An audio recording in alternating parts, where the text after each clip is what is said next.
શાકની પણ જરૂર નહીં પડે જ્યારે તમે ટમેટાની આ રીતે ચટણી બનાવશો. Hello friends, welcome to kitchen art.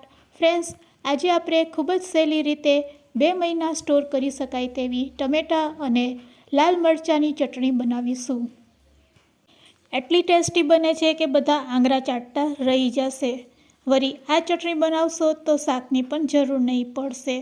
તો ચાલો બધી ટ્રીક અને ટિપ્સ સાથે ટમેટાની ચટણી બનાવીશું. રેસીપી સારી લાગે તો લાઈક અને શેર કરજો. મારી ચેનલ ઉપર નવા હોય અને મારી ચેનલને હજુ સબસ્ક્રાઈબ ન કરેલ હોય તો સબસ્ક્રાઈબ કરી બાજુનું બેલ બટન દબાવવાનું ભૂલશો નહીં, જેથી કરીને તમને મારા નવા વિડીયોનું નોટિફિકેશન મળતું રહે. જો તમારે ચટણી ખાટી બનાવવી હોય તો ખાટા ટમેટાં લેવાના. અત્યારે મેં ખાટી ટમેટી આવે છે તેમાંથી હું ચટણી બનાવવાની છું. ખાટા ટમેટાં પણ આવે છે દેશી, તેમાંથી પણ બનાવી શકો છો.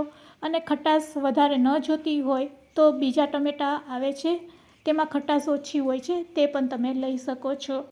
નાની ટમેટીને કટ કરવાની જરૂર નથી.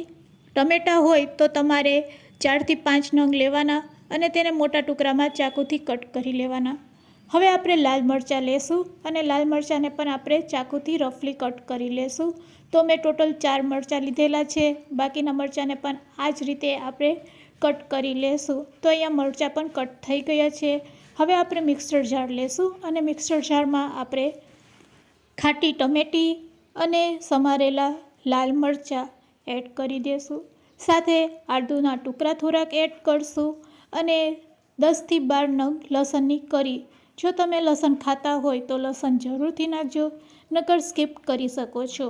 બસ તેને ગ્રાઇન્ડ કરી લેશું અને આ રીતની પેસ્ટ તૈયાર કરી લેશું. તો અહીંયા ટમેટાની પેસ્ટ તૈયાર છે. બસ હવે આ ટમેટાની પેસ્ટમાંથી ચટણી કઈ રીતે બનાવીશું તેના માટે આપણે ગેસ ચાલુ કરીશું. એક કઢાઈમાં 2 મોટી ચમચી જેટલું તેલ લેશું. અહીંયા તેલનું પ્રમાણ વધારે રાખશું કારણ કે તેલ છે તે પ્રિઝર્વેટિવનું કામ કરશે. અડધી ચમચી જીરું અને હિંગ પણ અહીંયા અડધી ચમચી એડ કરશું. વધારે હિંગ હશે તો ટેસ્ટ પણ સારો આવશે ચટણીનો.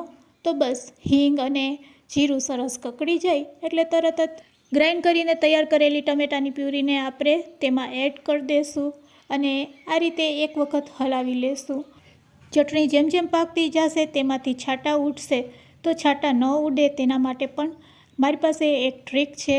તો સૌથી પહેલાં આ રીતે એકવાર હલાવ્યા પછી તેમાં આપણે સ્વાદ મુજબ મીઠું નાખી દઈશું.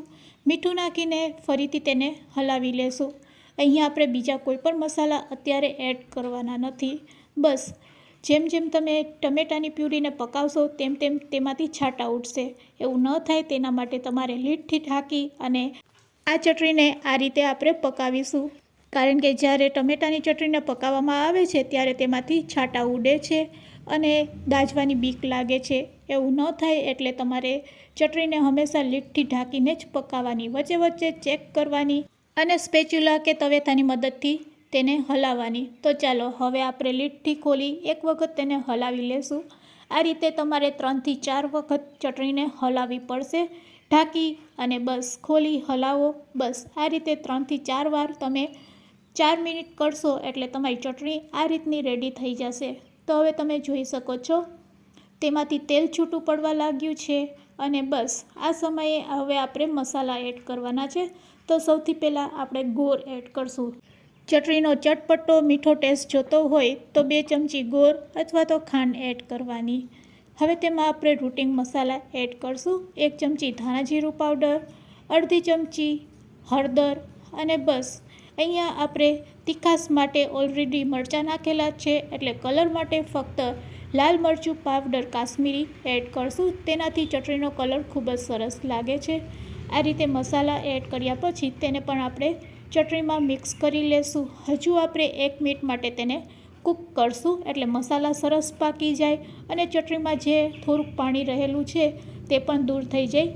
ગોળના લીધે ચટણીમાં થોડુંક પાણી રિલીઝ થશે અને તેને પણ પકાવવા માટે આપણે ફરીથી લીડથી ઢાંકી દઈશું અને 1 મિનિટ માટે કૂક કરશું. હવે તમે ચટણીનો કલર પણ જોઈ શકો છો અને ચટણીમાં તેલ છૂટું પડવા લાગ્યું છે. બસ હવે આપણે ગેસની ફ્લેમ બંધ કરી દેવાની છે. ગેસની ફ્લેમ બંધ કર્યા પછી આ ચટણીને લાંબો સમય માટે સ્ટોર કરવા માટે અહીંયા આપણે સિક્રેટ વસ્તુ એડ કરશું. તે છે લીંબુનો રસ. લીંબુનો રસ એડ કરવાથી આ ચટણી તમે લાંબો સમય માટે સ્ટોર કરી શકો છો. હું તમને ચાખીને પણ કહું છું, વાવ ફ્રેન્ડ્સ, ખરેખર ખૂબ જ ટેસ્ટી બની છે. તો શાકની પણ જરૂર ન પડે તેવી ચટપટી ખાટી મીઠી ટમેટાની ચટણી રેડી છે સર્વ કરવા માટે. શાક બનાવવાનું મન ન હોય તો પણ તમે 3 થી 4 રોટલી આરામથી ખાઈ શકો તેવી ચટણી રેડી છે સર્વ કરવા માટે. તો ફ્રેન્ડ્સ, આજની રેસીપી કેવી લાગી તે કમેન્ટ્સમાં જરૂરથી કહેજો. રેસીપી સારી લાગી હોય તો તમારા ફ્રેન્ડ્સ, મિત્ર, ગ્રુપમાં શેર કરવાનું ભૂલશો નહીં. મારી ચેનલને સબસ્ક્રાઈબ ન કરેલ હોય તો સબસ્ક્રાઈબ જરૂરથી કરી લેજો. Thanks for watching. ફરી મળીશું એક નવી રેસીપી સાથે.